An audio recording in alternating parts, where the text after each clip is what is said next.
Na aula passada, a gente estudou a definição de campo elétrico.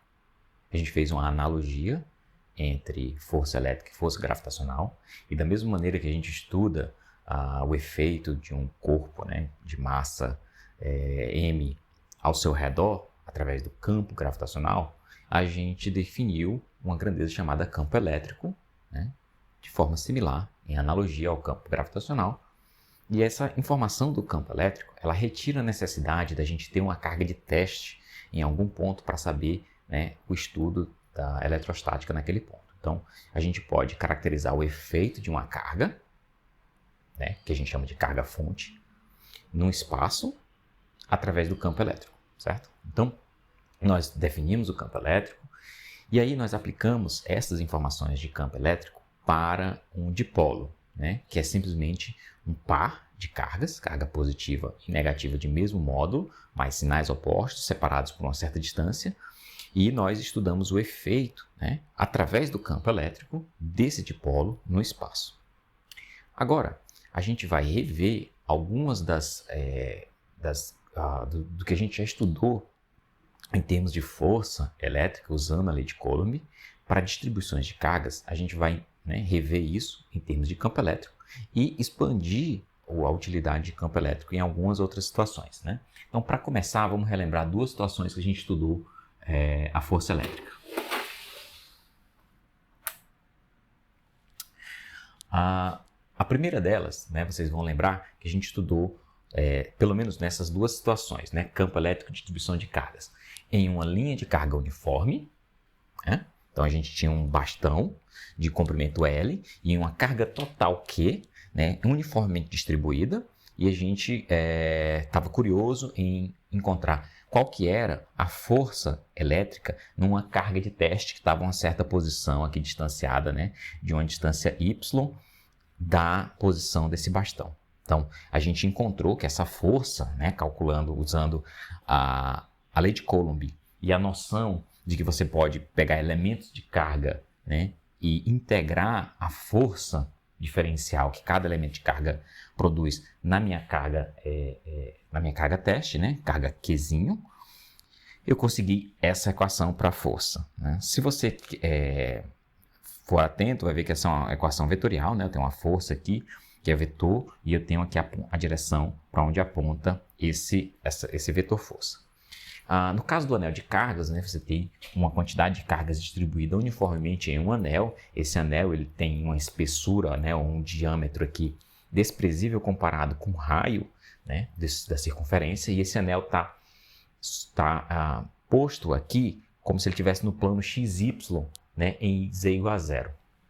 E aí nós calculamos a força que esse anel carregado com a carga Q distribuída uniformemente iria provocar numa carga de teste, Qzinho, né, nessa posição aqui, Z acima, certo? Então, a gente chegou nessa expressão para a força. Então, eu não preciso refazer nada de cálculo aqui, né, para descobrir o campo elétrico nessas situações. Por quê?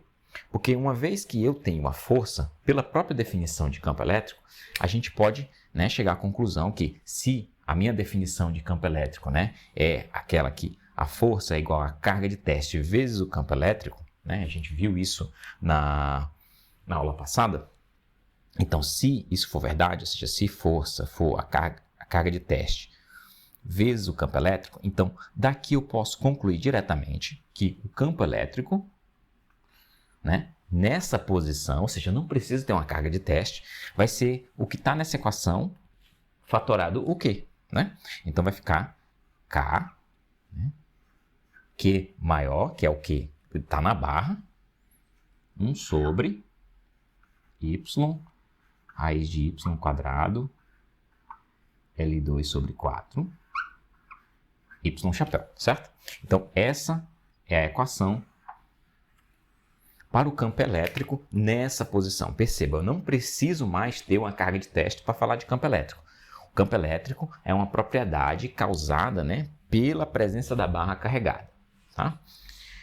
A mesma coisa eu posso fazer para o nosso anel, né? Então, se eu tiver um anel e eu já sei a força calculada por esse anel em qualquer posição em cima desse eixo Z, né, a uma distância Z aqui acima, eu posso simplesmente dizer que o campo elétrico nessa situação vai ser quem? Vai ser essa equação fatorando o Q. Então, se eu fatorar o Q dessa equação, vai sobrar o quê? KQ, né? O K você já sabe o que é a carga que está distribuída aqui.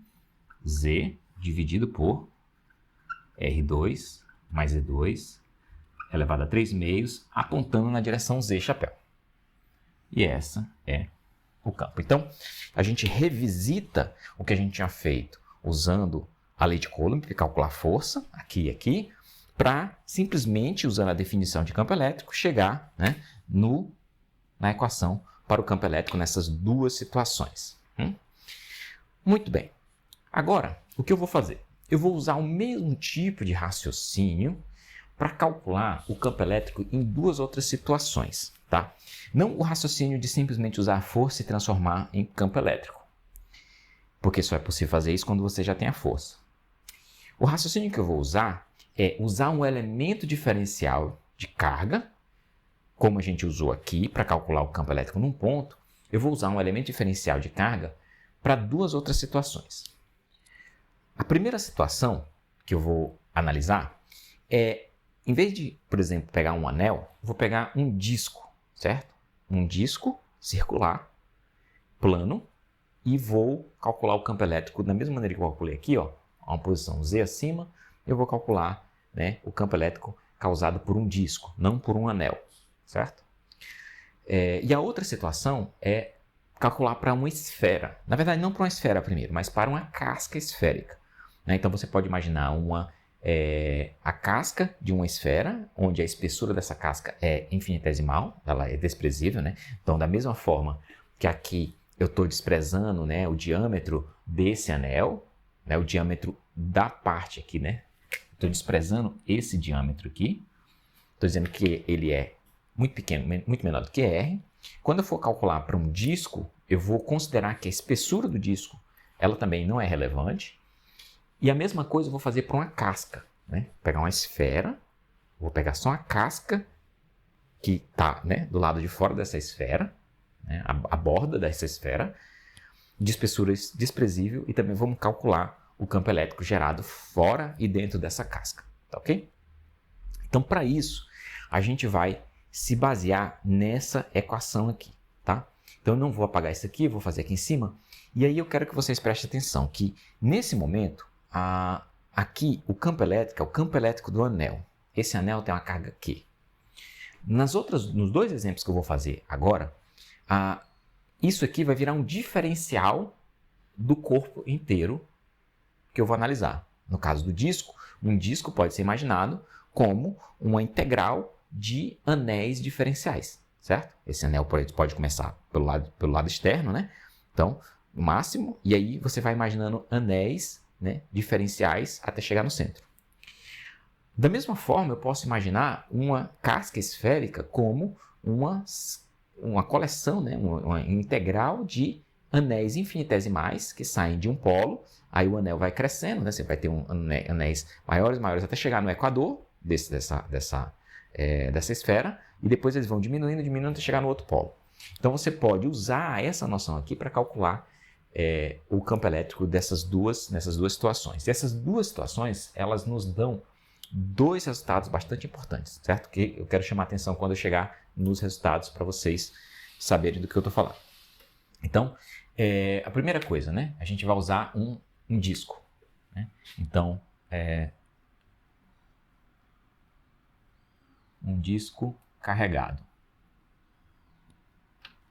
Então, considere, né, um disco situado aqui no sistema de coordenadas. Eu tenho x, y, z, da mesma maneira que eu tinha anteriormente para o anel. E aí eu vou ter um disco aqui. Esse disco está sentado no plano x, y, né, que está aqui, em z igual a 0. Certo? Esse disco tem um raio R. Tá?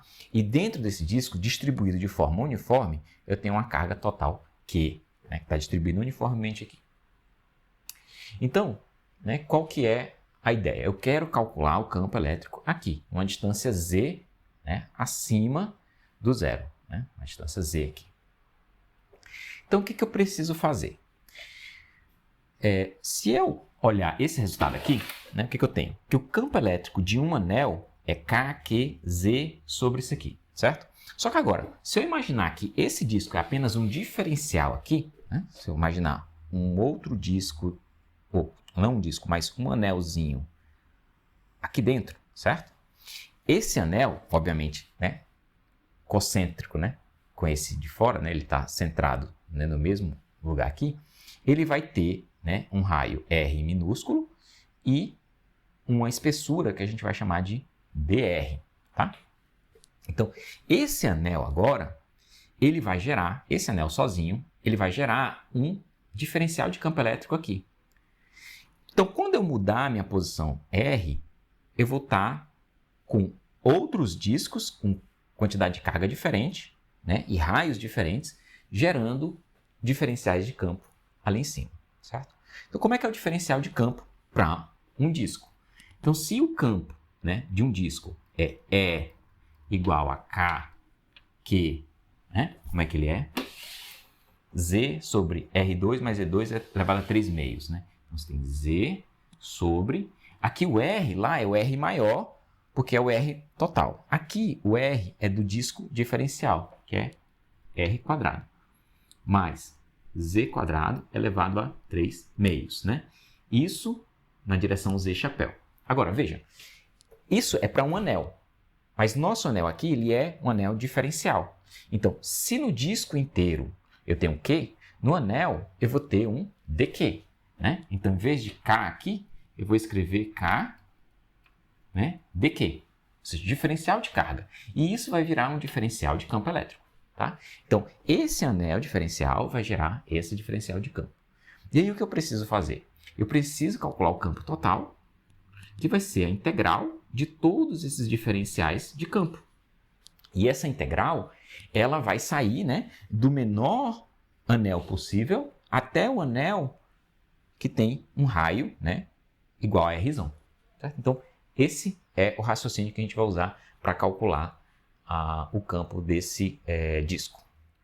Então, antes da gente colocar aqui os limites de integração, né, porque aqui a minha variável ainda é o campo elétrico, eu vou fazer algumas alterações aqui, né? Então, primeira coisa, eu vou colocar isso aqui dentro, tá? Então, isso vai ficar igual, uma integral. Bom, K é uma constante, Z vai ser uma constante também, porque independente do anel que eu estiver avaliando, o Z é uma constante, então ele sai. Então, vai ser K, né? Z sai da integral, e aí dentro da integral eu vou ter o quê? Vou ter o dQ, certo? dQ sobre R2 mais Z2 elevado a 3 meio, tudo isso na direção Z chapéu. Muito bem, ainda eu não quero colocar os limites de integração, porque a minha variável de integração aqui está dq. Eu não quero usar dq como variável de integração, porque eu tenho que transformar dq em uma variável geométrica, né? Então, como é que a gente faz isso? Primeiro, eu preciso lembrar como é que eu calculo dq. Então, dq aqui vai ser a diferencial de carga de um anel. Nesse caso aqui, eu posso imaginar esse anel, eu vou abrir o anel, né? Esse anelzinho aqui, eu vou, né, partir ele e abrir aqui, e ele vai ficar uma tira. Certo? Essa tira, né, vai ter largura dr. E qual que é o comprimento? É a circunferência, né? Que é 2π vezes o raio, né, do círculo. Então, como é que eu calculo a área disso aqui? Certo? A área disso aqui vai ser o meu diferencial de área, vai ser igual a base vezes altura, né? Então, vai dar 2πr dr. Pronto, agora eu tenho o meu elemento de área. Se eu tenho meu elemento de área, o que eu posso fazer é calcular o dq, porque o dq vai ser igual a densidade de carga vezes o elemento de área. Então, se eu tenho o elemento de área, agora me resta calcular a densidade de carga. Mas a densidade de carga eu sei porque a carga Q está uniformemente distribuída num disco. Então, eu posso, né, dizer aqui que meu sigma, que é a densidade de carga, é a carga total dividido pela área total. Né? Quanto é que é a área de um disco? Π vezes R quadrado, certo? Então, agora, eu tenho elementos para colocar aqui. Então, vai ser Q grande dividido por π R ao quadrado vezes 2π R pequeno dr. Então, cancela o π. Então, quem vai ser o meu dq? Vai ser 2q rdr dividido por r quadrado. Então, 2q rdr dividido por r quadrado. Pronto. Esse é o meu dq e agora eu posso colocar ele lá. Veja que quando eu colocar ele lá, agora a variável vai sair de dq para r, que é exatamente o que eu estou variando quando eu escolho diferentes anéis. Então, quando eu venho para o menor anel possível, r vai ser 0. Quando eu vou para o maior anel possível, r vai ser igual a r maiúsculo, certo? É esse r aqui. Então, meu campo elétrico vai ser igual a integral, né? Opa, deixa eu colocar logo o k fora, o z também, né? Porque eles são constantes. Quem que é constante também? Sai um 2 daqui, sai um q, né? E sai esse r ao quadrado, porque são constantes. Então, sai 2q, sai r ao quadrado. Aí fica dentro da integral o r dr dividido por isso aqui, que é variável, porque eu tenho a variável r aqui dentro, embora o z seja constante. E tudo isso na direção z chapéu. Aí agora sim eu posso colocar os limites de integração. Os limites de integração são de 0 até o r maiúsculo, né? Então, vai de 0 até o r maiúsculo. Então, essa é a integral que eu quero resolver. Para resolver essa integral, a gente pode resolvê-la de uma maneira muito simples, fazendo uma substituição. Se eu, por exemplo, chamar u igual a r2 mais z2, eu chego à conclusão de que du vai ser quem? 2r dr. 2r dr. A derivada de z dá 0. E os limites de integração vão mudar. Quando r for 0, u é igual a z2. Quando r for rzão, u vai ser r ao quadrado mais z2. Certo? Então, o meu campo elétrico agora vai ser calculado através de outra integral. Para começar, para eu substituir o du aqui, eu preciso multiplicar por 2 aqui e dividir por 2 aqui. Ou puxar esse 2 para dentro, certo? Puxar esse 2 aqui para dentro. Então, se eu puxar esse 2 aqui para dentro, né, eu fico exatamente com 2r dr, que é du. E aqui embaixo vai ficar u elevado a 3 meios. Então, se eu repetir isso aqui, né, k, z, q sobre r2, a integral de quem? Quando r for 0, vai ter z2. Quando o r for r maiúsculo, vai dar r2 mais z2. Integral de quem? Isso aqui é du. E embaixo eu vou ficar com u elevado a 3 meios. Tudo isso na direção z chapéu. Agora eu preciso resolver essa integral. Essa integral é bastante simples de resolver. Então eu vou encontrar um espaço para a gente resolver ela aqui em cima, né? Mas o que você vai ter que fazer é só resolver a integral, né, de um u elevado a menos 3 meios. Tá? Então, vou encontrar um espaço aqui.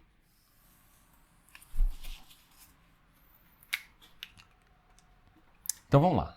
Eu quero resolver essa integral aqui. Ó. Vamos resolver só a integral, primeiramente. Né?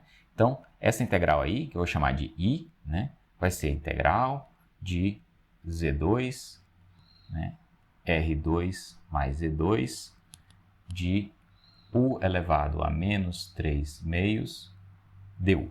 Né? Então, como é que a gente resolve essa integral? Seria, né, u elevado a menos 3 meios mais 1, dividido por menos 3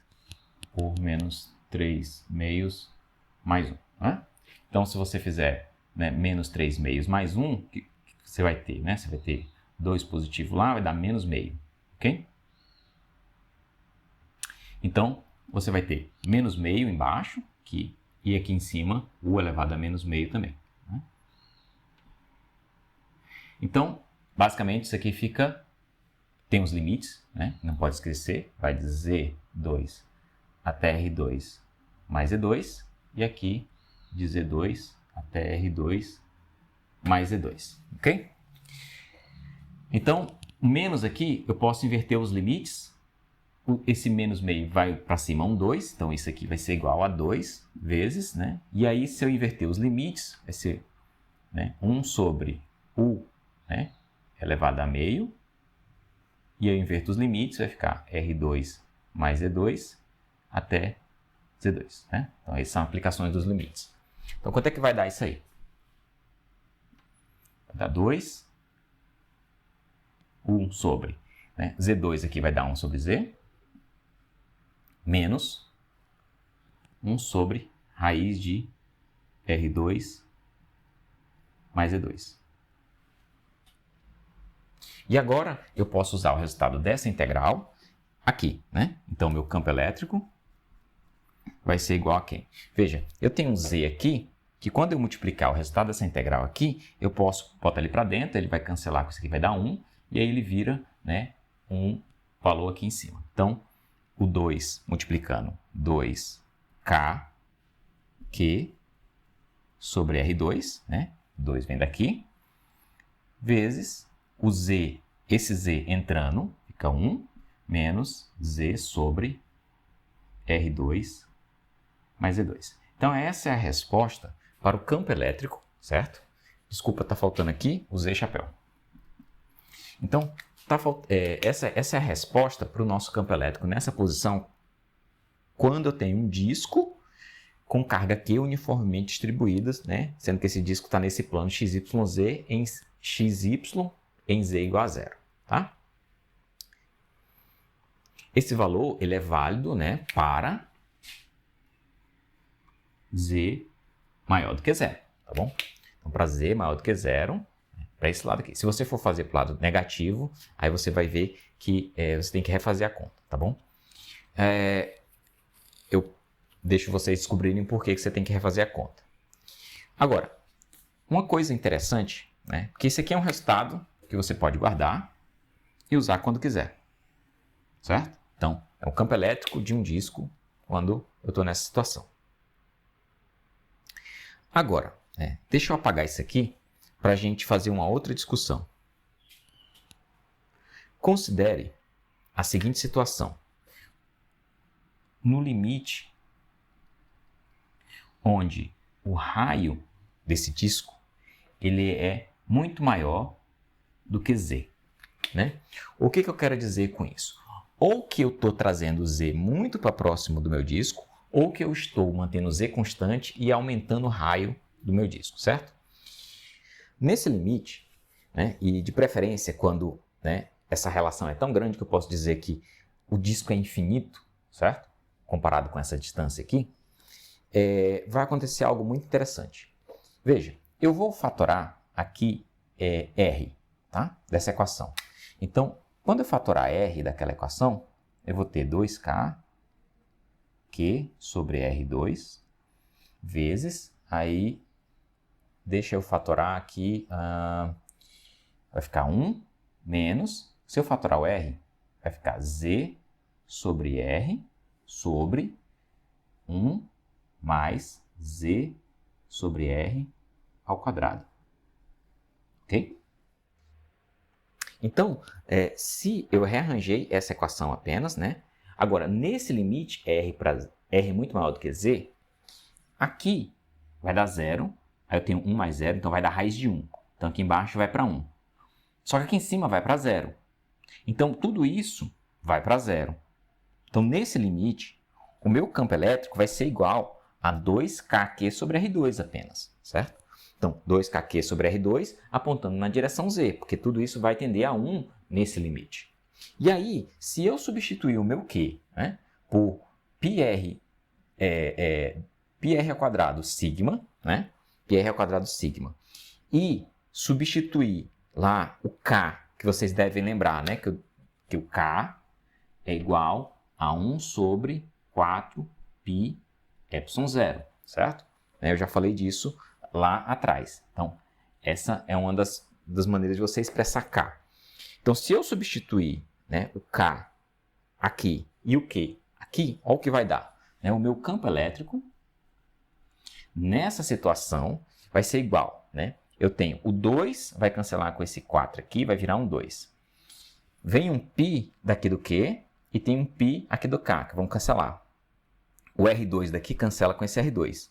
Então, no final das contas, vai sobrar apenas sigma, que é a densidade de carga, dividido por 2 ε0. Então, o que a gente sobrou? A gente sobrou com esse campo elétrico igual a sigma sobre 2 ε0, que é o campo gerado por um disco que é virtualmente infinito comparado com essa distância. Então, o campo elétrico gerado numa posição aqui acima desse disco infinito vai ser independente dessa distância. Ó, Z não aparece aqui. Proporcional à densidade de carga do disco, que está aqui, sigma. Ou seja, a distância não desempenha mais nenhum papel quando eu tenho esse limite. Né? Então, quando você tiver um plano infinito, porque quando esse disco crescer muito, ele vai se comportar como um plano infinito de densidade de carga. Esse plano infinito vai gerar um campo constante, independente da direção, igual a sigma sobre 2ε0. Aqui vocês podem perceber a utilidade de você usar K igual a 1 sobre 4πε0, certo?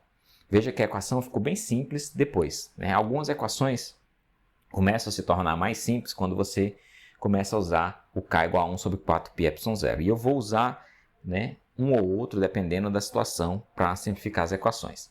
Tá? Então, esse é o campo elétrico nessa situação. Tá? Esse é um resultado bastante importante que a gente vai rever lá na frente quando a gente estudar a lei de Gauss.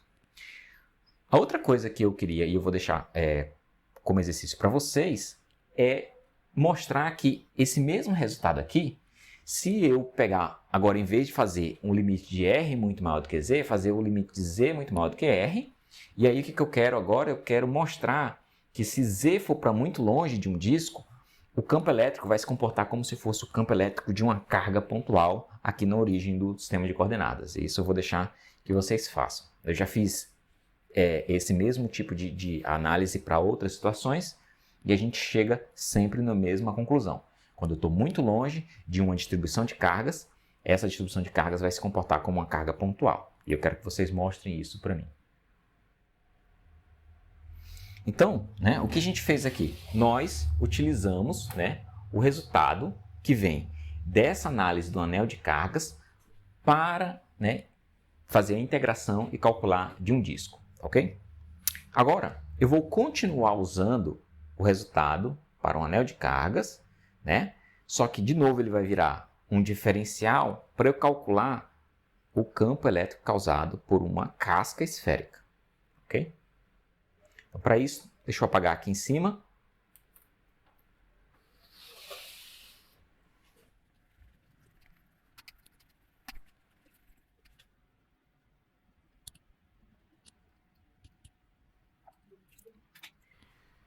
Então, o que a gente vai falar agora, a gente costuma chamar de teorema das cascas, certo? Por que ele é um teorema? Porque ele acaba sendo um resultado muito útil não só para calcular o campo elétrico de uma casca esférica, né? Mas ele também é um resultado útil, né? Da mesma maneira que eu posso fazer uma analogia, né, de gravitacional para calcular campo elétrico, os resultados calculados usando o campo elétrico, eles são idênticos ao usado calculando campos gravitacionais. A única diferença, sempre lembrando, que força gravitacional sempre vai ser atrativa e força elétrica pode ser atrativa ou repulsiva. Mas fora esse detalhe, todos os cálculos são bem semelhantes. E esse teorema das cascas, ele pode ser usado também de forma gravitacional. Então, o teorema das cascas aqui, ele pode ser, né, facilmente traduzido para a parte gravitacional. Mas aqui a gente está interessado na parte elétrica. Então, o que eu quero fazer aqui, né?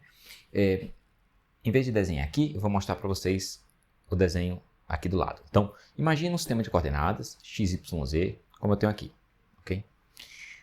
Esse sistema de coordenadas, eu vou colocar, né, centrado nesse sistema de coordenadas, uma esfera. Só que essa esfera, na verdade, é a representação dessa esfera aí. Eu só estou interessado na casca dessa esfera, né? Vamos imaginar que isso fosse uma bola, né? E aí é só o plástico, né, que está ao redor da bola, né? Certo? Eu não estou interessado no interior dessa esfera.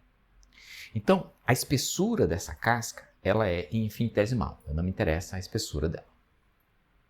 Agora, eu quero calcular em um ponto do eixo, como está aí no ponto do eixo Y, certo? O campo elétrico gerado por essa casca carregada de uma carga total Q, ok? essa esfera tem um raio R, como está aí. E aí, como é que eu posso fazer o cálculo dessa esfera carregada num ponto nesse eixo? O que eu vou fazer é, já que eu sei calcular, como eu mostrei anteriormente, o campo elétrico de um anel, eu posso imaginar que essa casca é composta por seções, né? Eu posso fatiar essa casca de forma que eu tenha um conjunto, né, integrável de anéis. Então, se eu sei o campo elétrico de um anel diferencial, eu posso integrar, né, sabendo a geometria dessa esfera, certo? Então, esse desenho aí em perspectiva 3D, ele fica um pouco complicado para você montar as equações. Então, o que eu vou fazer? Eu vou fazer uma projeção onde eu vou esquecer o eixo X, que está aí, e vou focar apenas no eixo Y, na horizontal, e o eixo Z na vertical, e vou redesenhar ele aqui com essas projeções, certo? Então, o que a gente tem? Temos o eixo Z aqui, certo? E o eixo Y aqui. Então, a projeção daquela esfera aqui, né, vai ser algo assim. Aqui esse ponto, se está centrado, vai ser o ponto R, e aqui vai ser menos R. Então, eu estou interessado em encontrar o campo elétrico nesse ponto aí qualquer, certo? Aquele anel diferencial que estava naquela outra representação, aqui ele vai ser algo assim, certo? Então, esse anel, ele está nesse plano aqui, né, centrado no eixo Y, né, e eu estou interessado em calcular o campo elétrico integrando todos esses anéis, começando daqui até aqui. Então, vamos lá. Quais são as variáveis que me interessam aqui? Eu tenho que lembrar do que eu já conheço. Então, o que eu conheço? Eu conheço a solução para um anel a uma distância Z, certo? Só que aqui o nosso anel está virado aqui para o Y. Então, no caso de Z aqui, vai ser a distância do anel até um ponto dentro do eixo Y, certo? Imagina esse anel virado. Então, o que é Z aqui nessa equação vai ser a distância do centro do anel até o ponto onde eu quero calcular. Então, a distância do centro do anel até onde o ponto que eu quero calcular é essa distância aqui, tá bom? E o que mais eu sei aqui? Eu sei também que aqui nessa equação eu tenho o R, que é o raio do anel. Quem que vai ser o raio do anel? Aqui R é o raio da esfera, não é a mesma coisa. O raio do anel é a distância daqui para cá, certo? Então, por exemplo, se eu chegar e dizer assim, olha, daqui para cá eu tenho, né, essa distância que eu vou chamar aqui de L, certo? E eu vou dizer que esse ângulo aqui é um ângulo θ, tá? Com essa distância L e esse ângulo θ, eu posso observar que eu tenho um triângulo retângulo aqui, na qual eu posso encontrar essa distância e eu posso encontrar essa distância, usando o seno e o cosseno de θ junto com L. Então, aquela minha equação para o campo elétrico aqui, e nesse caso vai ser um campo elétrico diferencial, eu posso reescrevê-la usando essas variáveis. Então, né, como eu tenho aqui E igual a KQ, então eu vou ter um diferencial de campo. Deixa eu mudar de caneta. Vou ter um diferencial de campo que vai ser igual a quem? Né? A K dQ. dQ aqui é o diferencial de carga nesse anel, vezes quem que é o Z? Z é a distância do centro do anel até o ponto onde eu quero calcular. Que aqui vai ser quem? Vai ser L cosseno de θ. Então eu escrevo aqui L cosseno de θ. Dividido por, né? Eu vou ter alguma coisa elevada a 3 meios. E que coisa é essa? Né? R2, que nesse caso aqui é o raio do anel. O raio desse anel aqui é isso, essa distância, certo? Que vai ser L seno de θ. Então vai ser L seno de θ, tudo ao quadrado, né? Ao quadrado no L, ao quadrado no seno, mais a própria distância do centro do anel até o ponto, que eu já escrevi aqui em cima, que é L cosseno. Então vai ficar L quadrado cosseno ao quadrado de θ. Então, o Com isso aí, eu tenho uma equação para o meu diferencial do campo elétrico causado pelo um diferencial, né, por um anel diferencial. Vejam que isso aqui fica muito simples de resolver, porque eu posso fatorar o L2. Quando eu tirar o L2 daqui ele vai sair pela raiz quadrada, vai sair L ao cubo, mas eu tenho um L aqui, então vai sair L quadrado. Então, o meu diferencial de campo elétrico vai ser K, o dq, que eu ainda não vou calcular, vezes, dividido por L2, né, que foi o resultado de eu tirar, fatorar o L daqui. Em cima, eu vou continuar com cosseno de θ, vezes quem? Aqui embaixo, eu vou ter seno ao quadrado de θ, mais cosseno ao quadrado de θ, elevado a 3 meios. Tá faltando uma coisa aqui, né? O que está faltando? Aqui tem Z chapéu, que indica a direção do campo. Nesse caso aqui, a direção do campo é na direção Y. Então, aqui fica Y chapéu, Y chapéu.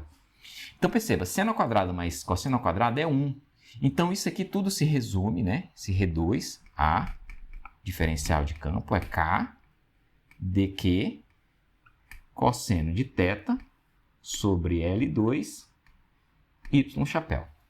Então, nessa orientação aqui, nesse sistema de coordenadas dessa forma, o meu diferencial de campo elétrico, né, saiu de lá e vira isso aqui, certo?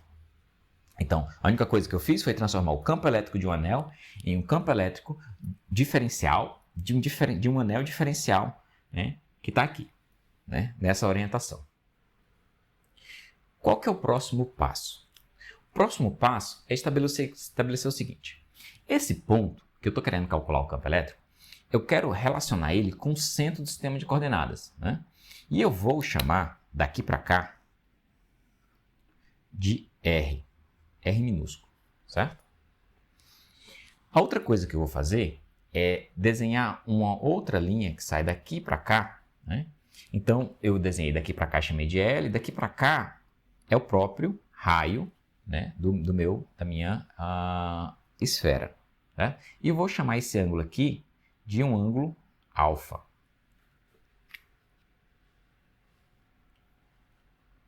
Isso tudo porque, quando eu for resolver minha integral, eu preciso amarrar, né, umas grandezas que são externas com as grandezas internas, ou seja, as grandezas que relacionam a posição do meu corpo com as grandezas que dão a geometria da minha esfera.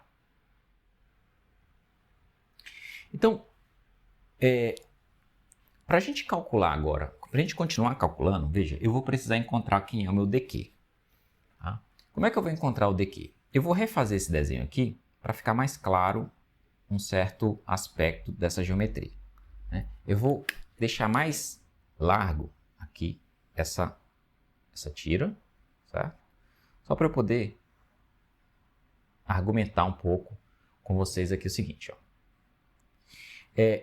Quando eu for integrar isso, eu posso, por exemplo, eu não vou usar, mas eu poderia usar a variável alfa como variável de integração, que sairia de 0, né? Então, quando ela é 0, ela está pegando o menor anel possível aqui, e aí ela iria varrer, né, isso daqui até aqui. Então, quando eu varresse alfa de 0 a π, eu iria pegar todos os possíveis anéis diferenciais, e aí eu poderia integrar o meu campo elétrico, certo? Então, seria alfa a variável e a diferencial seria um elemento de ângulo aqui de alfa, certo? E esse elemento de ângulo de alfa, ele vai dar exatamente esse arco que tem aqui, que vai dar a largura desse anel aqui, que é como eu vou usar ele para calcular a minha carga. Então, prestem atenção. Se eu usar ela dessa forma, e eu quiser calcular a área, né, desse anel, né, que dá a volta aqui, essa área dessa banda, né, dessa fita, quer dizer, como é que ela seria? Ela seria igual a circunferência, que é 2π vezes o raio do anel, vezes aquele arco ali. Né? Então, isso seria um meu dA. Quem que é o arco? O arco é R vezes o d alfa. Tá? Então, quem que seria, né, o meu elemento de área desse anel? Né? Seria a a lateral aqui, né, que eu falei, é o arco, seria R de alfa vezes a circunferência, que é 2π. Aí quem que é o raio aqui, né? Como a gente já fez uma vez aqui, né? O raio, ele é quem? Ele é, nesse caso aqui, ele é R seno de alfa. Então, R seno de alfa. Né? Ele pode ser calculado através do θ, mas ele pode ser calculado através do alfa também. Então, esse é o meu dA. Eu posso reorganizar isso aqui e vai ficar 2π r quadrado, né? 2π r quadrado seno de alfa de alfa. Isso é o meu elemento de área. Agora, quem que é o elemento de carga nessa área? O elemento de carga dQ é a densidade de carga superficial da esfera vezes o dA. Bom, mas quem que é a densidade de carga da esfera? É a carga total. Vamos dizer que dentro dessa carga que eu não mencionei ainda, mas vamos dizer que aqui dentro, né? Ou seja, nessa casca tem uma carga total Q. Então, a densidade vai ser Q dividido pela área da esfera. A área da esfera é calculada como 4πr². Então, esse é o sigma.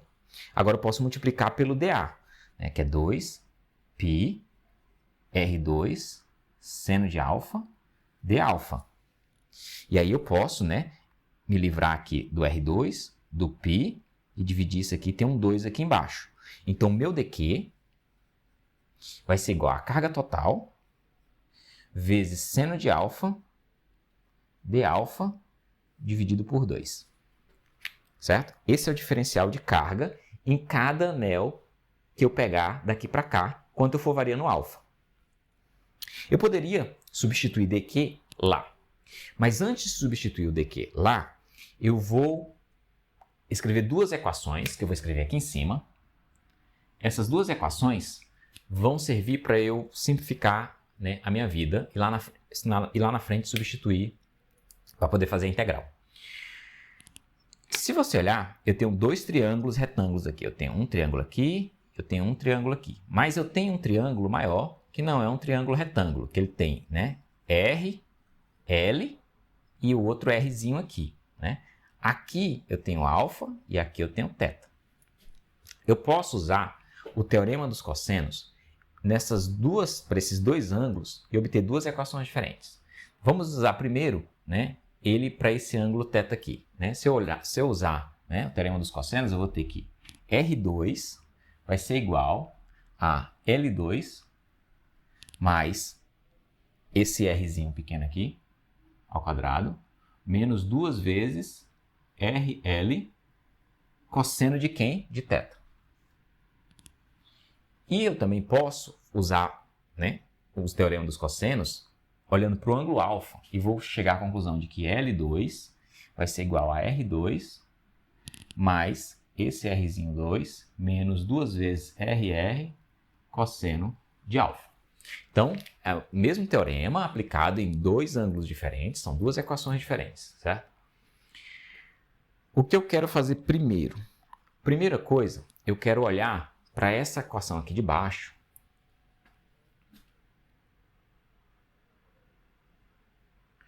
e isolar, por exemplo, o cosseno de alfa, certo? Então, se eu isolar o cosseno de alfa daqui, né, vamos guardar isso aqui por enquanto, não vou mexer nisso e eu não vou mexer nisso aqui por enquanto. Isso aqui são resultados que eu quero usar mais tarde, certo? Eu estou olhando para essa equação aqui e vou isolar o cosseno de alfa. Então, o cosseno de alfa vai ser igual a quem? Ele vai ser igual a L, né? Eu posso passar isso para cá, passar o L para lá e depois dividir isso aqui. Então, ele vai ser igual a R2 mais R2 menos L2 dividido por 2RR. Certo? Agora, o que eu posso fazer? Eu posso derivar, né, do lado de cá, fazer uma derivada total em L, certo? E aí, do lado de lá, eu faço uma derivada total em L também. Quando eu derivar em L do lado de lá, o que eu vou encontrar?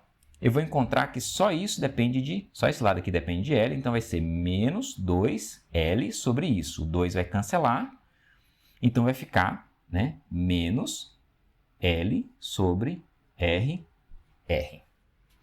Então, eu posso fazer o que agora? Eu posso passar o dl para lá e tirar uma diferencial do cosseno. Qual que é a diferencial do cosseno? É menos seno de alfa de alfa, né? Então, essa equação aqui vai me dizer o seguinte, que menos seno de alfa de alfa é igual a quem? A menos LDL sobre esse produto aqui, né? Menos LDL sobre R. Por que eu fiz isso? Porque agora eu posso cancelar o menos com menos, daqui. E aqui, esse seno de alfa de alfa, eu vou transformar ele, né? Substituir por LDL sobre RR. E aí eu saio da dependência em alfa, que eu não quero usar a dependência em alfa, porque ela é mais complexa, para usar a dependência em L, que é mais simples, né? Então, com isso, com essa informação aqui, eu consigo reescrever essa equação. Ou seja, o meu dq vai ser igual a Q sobre 2 vezes LDL dividido pelo aquele produto. Então, Q LDL dividido por 2 RR. Então, esse é o meu dq, tá bom? Então, qual que é a diferença de raciocínio aqui? A diferença é que, em vez de eu imaginar um ângulo variando, eu vou imaginar esse L começando aqui, né? Porque o primeiro anel vai estar aqui. Quando eu vou pegando outros anéis, esse L vai aumentando até chegar no valor menos, né, do lado de cá. Então, eu troquei uma variável angular por uma variável de distância, certo? Então, foi só para isso que eu fiz isso. Já que eu fiz isso, eu não preciso mais usar isso aqui, né? Nesse momento, eu vou apagar essa parte aqui. E agora, né? Parecido com isso aqui, eu vou isolar o cosseno de θ. Então, o que é o meu cosseno de θ? Certo? Semelhante ao que eu fiz aqui, o cosseno de θ vai ser, né, L2 mais R2 menos R quadrado dividido por 2RL, certo? Por que eu estou fazendo isso? Porque agora eu vou substituir tudo no meu DE e vou tentar integrar. Então, eu vou apagar isso aqui que eu não preciso.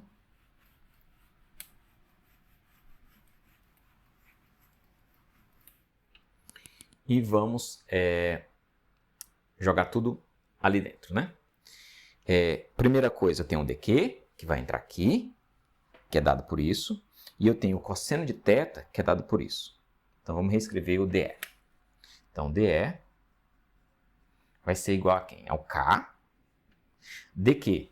Né? dq é isso aqui. Veja que eu tenho um L aqui e tenho um L ao quadrado aqui. Mas só que quando eu colocar o cosseno, eu tenho um L aqui também, certo? Então, o que vai cancelar? Esse L aqui vai cancelar com esse L e eu ainda continuo com L ao quadrado, tá? Então, para não ter que repetir. Então, K, vamos substituir tudo aqui, né? Primeiro, dq, né? Eu vou K sobre L2, certo? K sobre L2. Agora, quem que é o dq? O dq é isso aqui. Q, L, dl sobre 2, R. Vezes, quem é o cosseno? O cosseno é esse aqui. Tá? L ao quadrado mais R ao quadrado menos R ao quadrado. Tudo isso dividido por 2, RL. Tudo isso multiplicando por Y chapéu. Não esquecer. Existem algumas simplificações que podem ser feitas. Somente L cancela aqui. E quando eu for fazer minha integral, vamos lá. O que é constante? O raio dessa esfera é constante. Esse R aqui, ele também é uma constante. Então, o K, o Q, esse 2RR é constante, esse 2R também é constante, então isso sai da integral, certo? Então, quando eu vou reorganizar o meu DE puxando tudo que é constante para frente, né? Então, eu vou ter K, Q, sobre 2 com 2, dá 2 vezes 2, 4, R quadrado vezes R, né? Então, vai dar 4, R2, R. E aqui mais para dentro eu vou ter L2 mais R2 menos R2, tudo isso dividido por L quadrado. Y chapéu, e aí eu tenho o DL, né? Antes de colocar o Y chapéu, eu vou colocar o DL. Ok? Muito bem, então esse é o diferencial de campo elétrico que existe aqui para um diferencial, né? Um anel diferencial.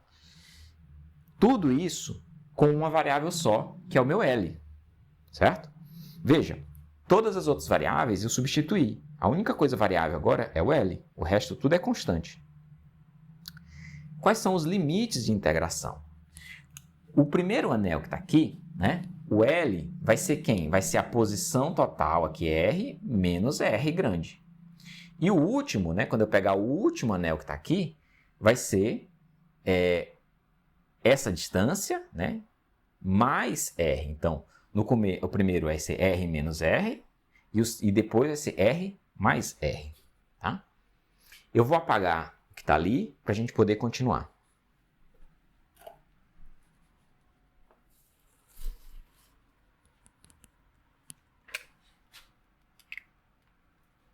Então, quem que é o meu campo elétrico?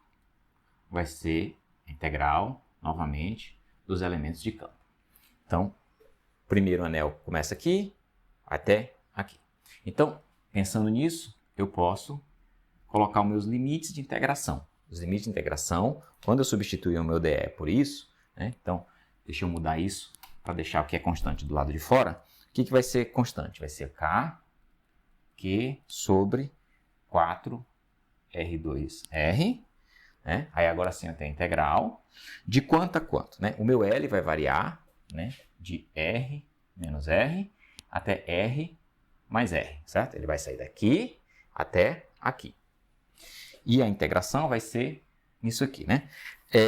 Essa integral, eu posso, né, distribuir, né, isso aqui de forma que, se eu dividir esse por esse, dá 1, e aí eu fico com isso dividido por L2, né? Então, 1 mais R quadrado menos R quadrado por L2 dl, certo? E tudo isso na direção Y chapéu. E aí, eu posso, né, resolver duas integrais aqui, né? Tem essa integral de 1 e a integral disso aqui em dl, tá? A primeira integral é muito simples, a gente tem aqui que vai ser igual a, né, essa constante, kq sobre 4r2r, vezes, aí eu vou abrir umas chaves aqui, e a primeira integral é próprio L nos limites R mais R até R menos R, né? Então, vai ser L nos limites, né, R menos R, R mais R. A outra integral vai ser, né, a integral, essa parte aqui é constante da integral, vai ficar R2 menos R2 ao quadrado, ou menos R2, e aí a integral de 1 sobre L2 vai ser quem? Vai ser menos, né, 1 sobre L, aplicado de quanto? De R menos R até R mais R. Tudo isso multiplicado por Y chapéu. Nunca esquecer da direção do vetor. Eu cometi um erro aqui, porque eu coloquei o menos duas vezes, né? Aqui é mais. O menos da integral já está lá. E aí, o que você vai fazer? Você vai fazer, né? Aplicar esse limite aqui, então vai ser isso menos isso, aplicado aqui. E depois, né? Esse termo aplicado aqui menos esse termo aplicado aqui. Eu vou deixar vocês fazerem isso, eu não vou fazer agora. Eu vou deixar vocês mostrarem que isso aqui é igual a 4R maiúsculo, certo? Todas as dependências em R minúsculo vão se cancelar e vai sobrar 4R. Então, o meu campo elétrico vai ser igual a quem? Se eu tenho KQ dividido por 4R2R e em cima aqui, né, multiplicado, eu vou ter 4R, a solução vai ser 4Q dividido por R2 vezes Y chapéu. Muito simples a resposta, certo? Então, se eu tiver uma esfera uniformemente carregada com carga Q, certo? E um ponto do lado de fora, a uma distância Rzinho, o campo elétrico que está aqui é dessa forma. Mas, se você estiver atento, você vai lembrar que essa equação é igual à equação, não é aproximadamente, ela é igual à equação do campo elétrico gerado por uma carga pontiforme que no centro aqui estaria uma distância R do ponto.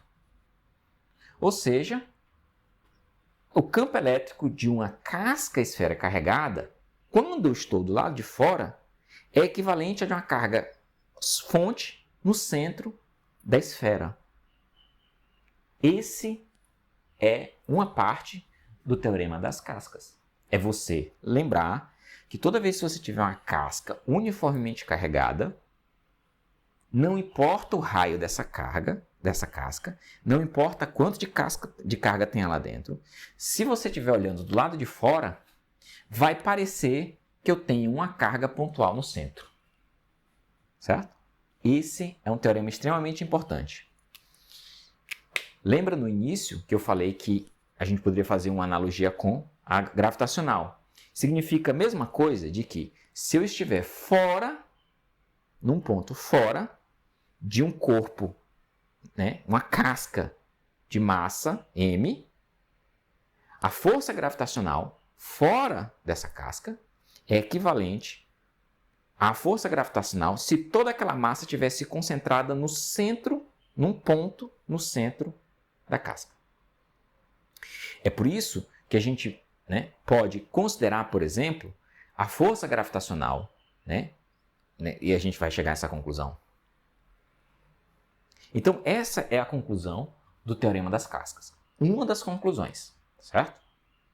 Uma das conclusões. Porque eu preciso agora avaliar o que acontece quando eu estou dentro, né? Isso aqui é quando eu estou fora. Quando eu estou dentro, quando eu estou fora, esse é o resultado, certo?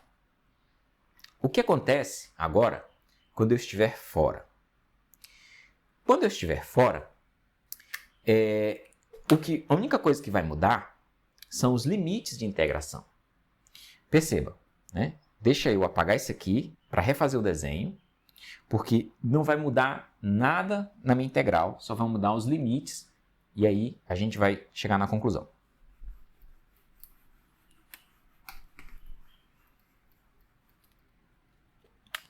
Agora eu vou desenhar aqui, novamente, né? Z, Y. Está aqui a borda da minha casca, né? em duas dimensões. Aqui é o Y. Eu vou pegar um ponto aqui dentro agora, certo? Então, essa distância aqui é R, certo? Se eu for desenhar tudo que está lá de novo, né?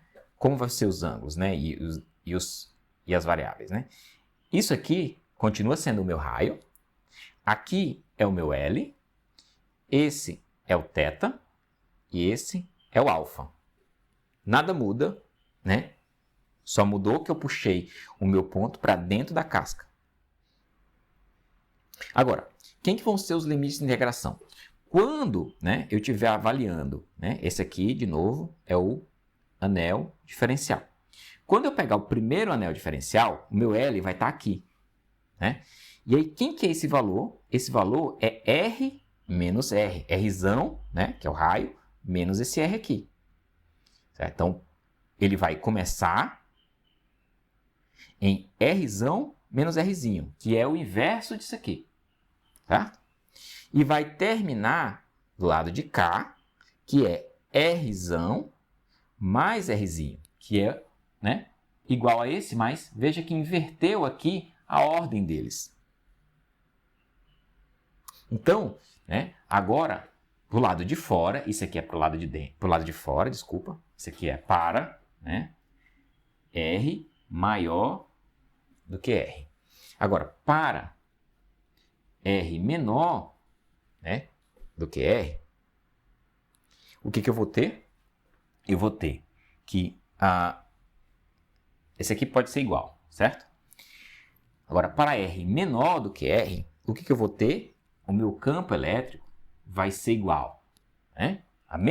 Mesmo raciocínio se aplica, certo? Mesma ideia de calcular campos elétricos diferenciais se aplica aqui. O que vai mudar, como eu falei? Só o limite de integração. Então, quando eu mudar o limite de integração, eu vou ter K, Q sobre 4 Rzinho ao quadrado, Rzão, integral de... Esse limite de baixo não vai ser Rzinho menos Rzão, vai ser ao contrário, vai ser Rzão menos Rzinho para dar o valor de L. Então, vai ser R menos R. E em cima, né? Aqui em cima vai ser R mais Rzinho, né? Então, vai ser R mais Rzinho, que é exatamente o mesmo limite daqui, né? Mas perceba que o limite de baixo é invertido. E aí eu vou ter o quê? Integral daquilo ali, né? De 1 mais R quadrado menos R2 dividido por L2 dl na direção y chapéu. Certo? Mesma coisa. Qual que é o resultado dessa integral? O resultado dessa integral é o mesmo resultado dessa integral, só que mudando só o limite aqui de baixo, na verdade, né? Limite de baixo. Então, quanto é que vai dar isso? Vamos reescrever isso aqui em cima.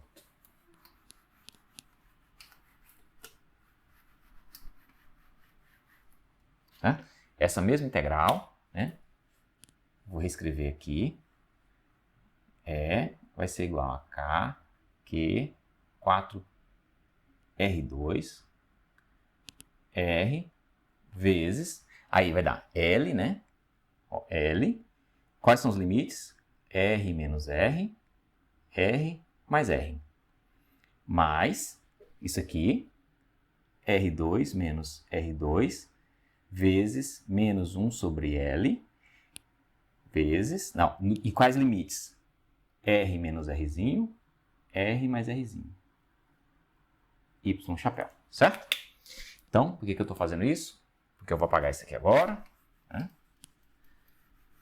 A gente já sabe qual que é o resultado das cascas, né? Para R maior ou igual a Rzão, a gente descobriu que é como se uma carga pontual estivesse no centro. Agora eu estou interessado em saber para dentro, né? Então, o resultado é isso, que é igual ao outro mudando só os limites de integração. A integral é a mesma. E agora vamos fazer isso aqui, né? Então, esse aqui vai dar vai ser igual a K, Q sobre 4R2R. E aqui, né? Então, se eu aplicar os limites aqui, vai ficar R mais R menos R menos R. Mais, vou escrever o resultado para isso aqui agora. Percebam, aqui em cima eu vou ter R2 menos R2 vezes... Aí, né, eu tenho menos 1 sobre L e aplicar nesses limites. Esse menos 1 eu posso inverter os limites de aplicação, né? Então, o que eu vou ter? Eu vou ter 1 sobre... como tem menos, eu vou aplicar primeiro o limite de baixo, R, né? Menos 1 sobre R mais R. Tudo isso multiplicado por Y chapéu. O que eu tenho aqui? Aqui, né, se eu fizer a distribuição, R cancela com R. E aqui em cima, menos com menos dá mais, eu vou ter 2R aqui, né? Então, meu campo elétrico vai ser igual, repete o que está ali, KQ 4R2 R ao quadrado, certo? Vezes, aqui deu 2R. Mais, veja, quando eu fizer aqui embaixo, né, que eu multiplicar esses dois aqui, veja que R menos R, R mais R vai dar exatamente igual a isso aqui, quando eu multiplicar. Então, isso cancela com o que sai daqui de baixo. Então, eu vou ficar só com o que resta aqui em cima. O que resta aqui em cima, né, que é o resultado desse MMC, vai ficar R mais R menos R menos R. Tudo isso, Y chapéu. Agora, o resultado disso aqui, ó, R de novo, né, cancela.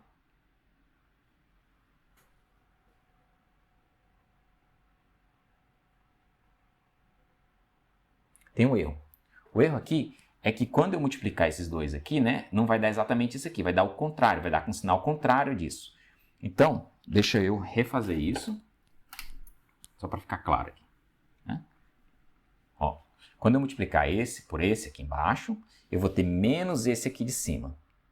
Então, quando eu cancelar eles, vai sobrar um menos aqui na frente. Então, menos, né? Aí agora sim, eu posso pegar, né, o que veio para cá, que é R mais R, e o que veio para cá, que vai dar o quê? Menos, né, R menos R. Agora, de novo aqui, esse R cancela, e aqui eu vou ter o quê? R, menos com menos dá mais, vai dar mais 2R, só que eu tenho um menos aqui, e aí tenho 2R menos 2R, e isso aqui vai dar 0. Percebo então que a resposta, independente do que está aqui, para o campo elétrico vai ser 0. Isso para quem? Para R menor do que o raio da esfera. Ou seja, quando eu tiver uma uma casca carregada, uma carga Q, uniformemente distribuída, e eu quiser calcular o campo elétrico, medir o campo elétrico ou calcular o campo elétrico dentro da esfera, essa análise me mostra que meu campo elétrico dentro é igual a 0. Como pode? Como é que pode eu estar dentro de uma casca cheia de carga ao redor e o campo ser 0? Né? A gente viu o resultado algebricamente, vai dar 0. Agora a explicação é a seguinte, né? Da mesma maneira que eu tenho, né, do lado de cá, ó, eu estou nesse ponto aqui dentro, certo? Então, do lado direito, né, se eu imaginar aqui um plano, essa banda da casca para lá, né, por exemplo, se a carga aqui for positiva, vai gerar um campo elétrico nessa direção, certo? Nessa direção. E essa outra banda vai gerar um campo elétrico naquela direção. Agora, veja que essa banda aqui, ela é menor, né? Se você olhar em área, portanto, em carga total, do que a outra banda. Mas as cargas estão mais próximas. Então, um efeito compensa o outro.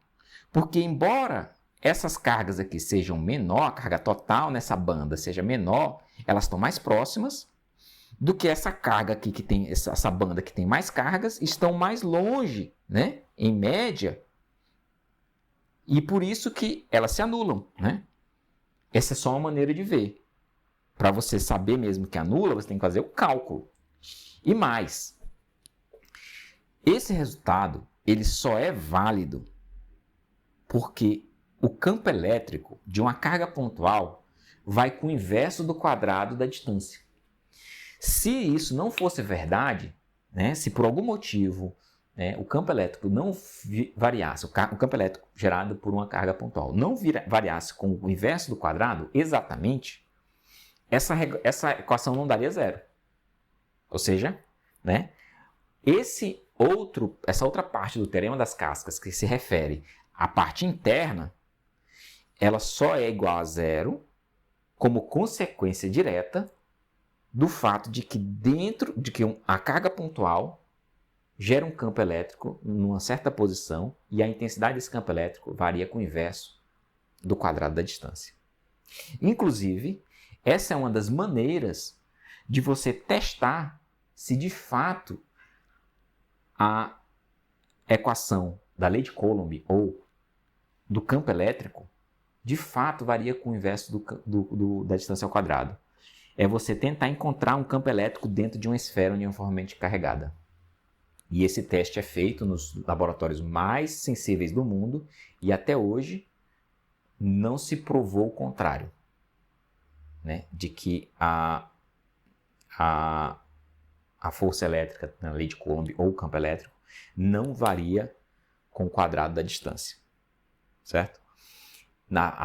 Até as melhores precisões que se fez, isso é verdade. E, portanto, o campo elétrico dentro de uma esfera uniformemente carregada vai ser nulo. E do lado de fora, ele vai ser igual a se eu tivesse uma carga pontual no centro da esfera. Então, esse é o teorema das cascas. Certo? Ele se resume a duas partes. Para fora, eu concluo que o efeito do campo elétrico de uma casca é igual ao de uma carga pontual. E dentro eu concluo que o campo elétrico vai ter que ser igual a zero. Existem consequências interessantes para esse resultado, né? Uma delas é a seguinte, né? Vamos imaginar a seguinte situação.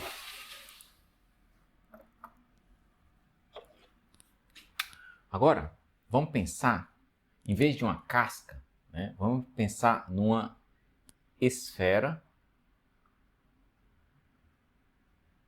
né, uniformemente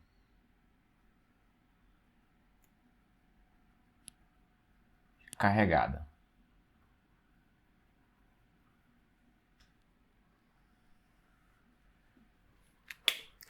Na verdade, o que eu vou concluir aqui poderia ser feito de forma muito fácil para qualquer esfera na qual a densidade de carga só tenha variação radialmente, certo? Desde que em cada casca, você imagina, em vez de pensar numa casca agora, eu estou pensando na esfera, né, sólida, certo? Não só a casca, na esfera como um todo.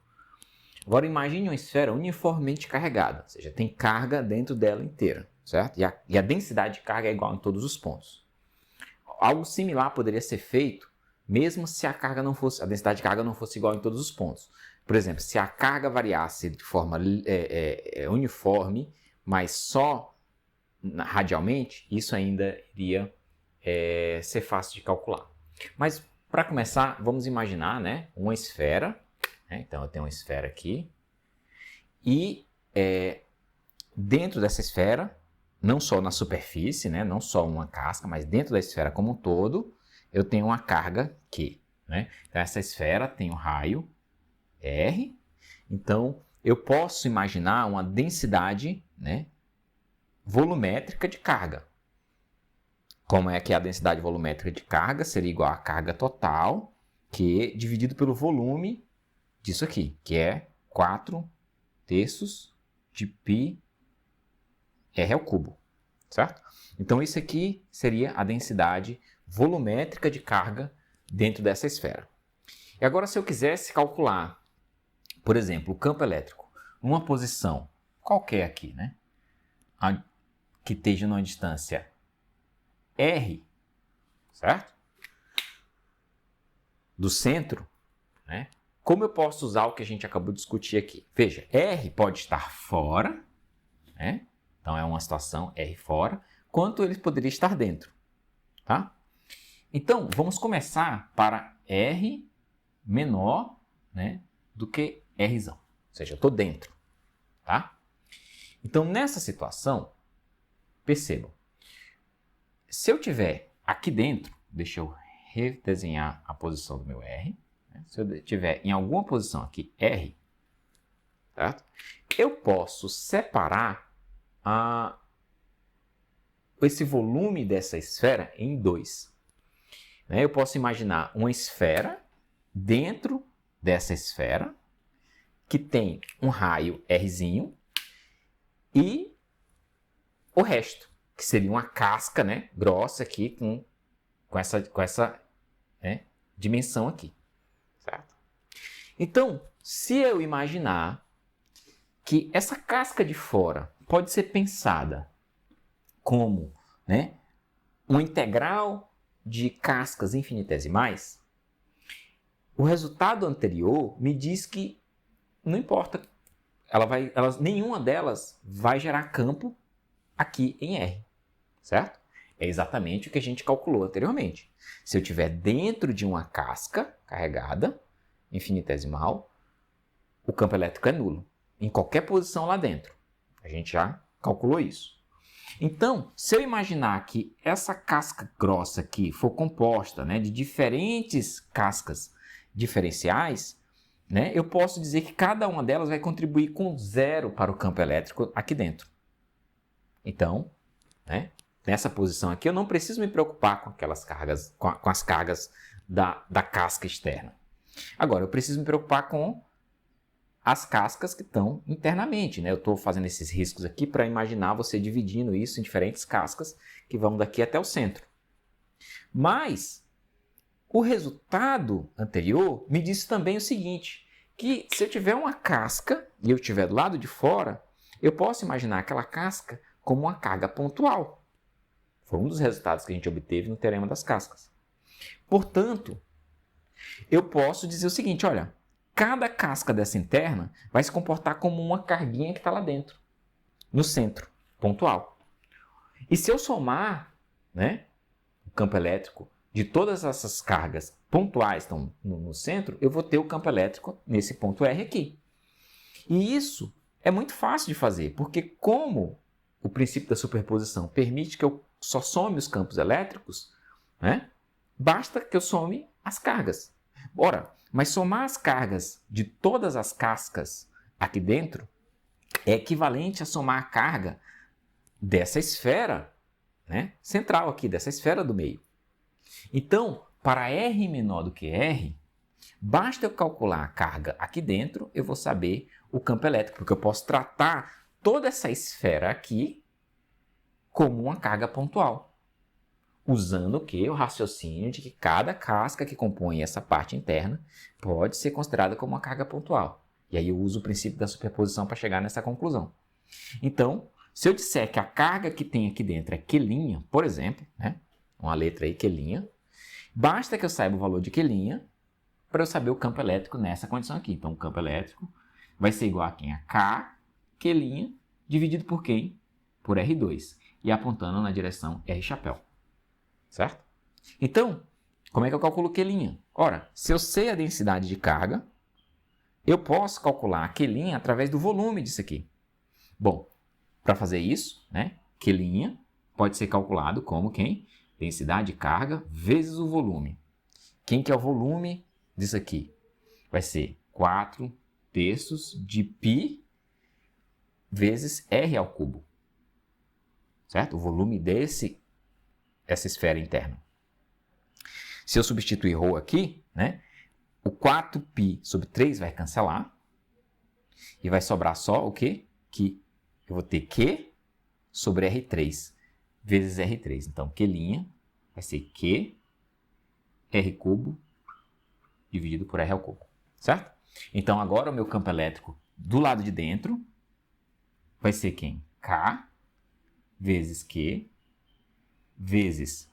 Aí aqui eu tenho R ao cubo e aqui eu tenho R ao quadrado. Então vai ficar o quê? Um R dividido por R ao cubo. Isso apontando na direção R chapéu. Então, veja só, essa é a minha equação para o campo elétrico em qualquer posição aqui dentro. Basta eu saber o módulo do vetor R, aqui, e a carga total, o raio da minha esfera total, né? E a direção. Aí eu tenho o meu vetor campo elétrico. Certo? Então, isso é para fora, para dentro, desculpa. Para fora, se eu quiser o R maior ou igual a Rzão, certo? Então, a partir daqui, eu posso usar o mesmo argumento que eu usei para calcular para essa esfera de dentro. Ó, se eu estiver aqui fora, quem que é a carga total, né? Como é que eu vou fazer esse cálculo? Usando as cascas. Cada casca vai se comportar como uma carga pontual lá no centro. E aí o princípio da superposição permite dizer que a carga elétrica, o campo elétrico gerado por todas essas cargas pontuais é igual ao campo elétrico de todas as cargas, né, somadas.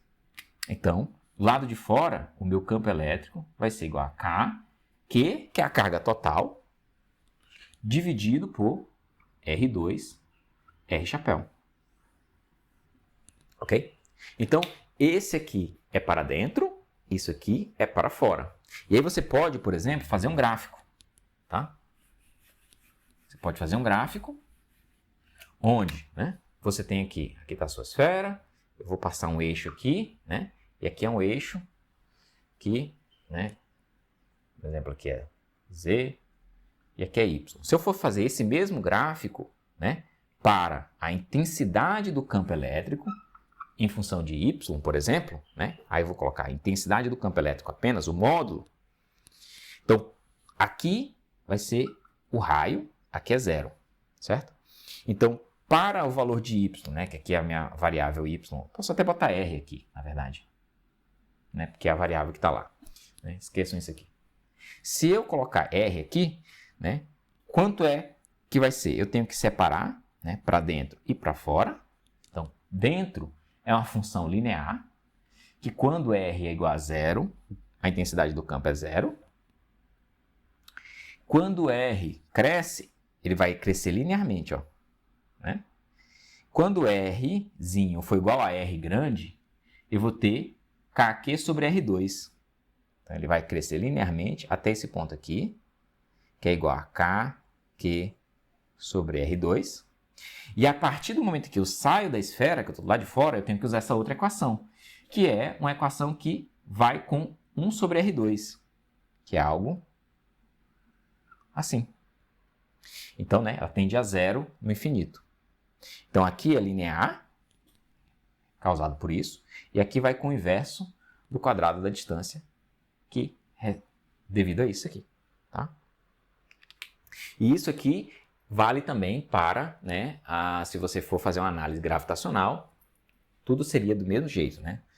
Se você, por exemplo, pegar um túnel, fizer um túnel na Terra, que vai, né, do raio da Terra, que é onde a gente está aqui na superfície, até o centro, né, o campo gravitacional, aqui na superfície, que é G, 9,8 metros por segundo ao quadrado, ele iria caindo linearmente até o centro. Certo? Então, lá no centro da Terra, a aceleração gravitacional, G, é zero. Da mesma forma que numa esfera uniformemente carregada, o campo elétrico lá no centro é zero. Qualquer ponto no seu interior varia linearmente, qualquer ponto no seu exterior varia com o inverso do quadrado, como se lá no centro tivesse uma carga pontual com carga Q. Ok?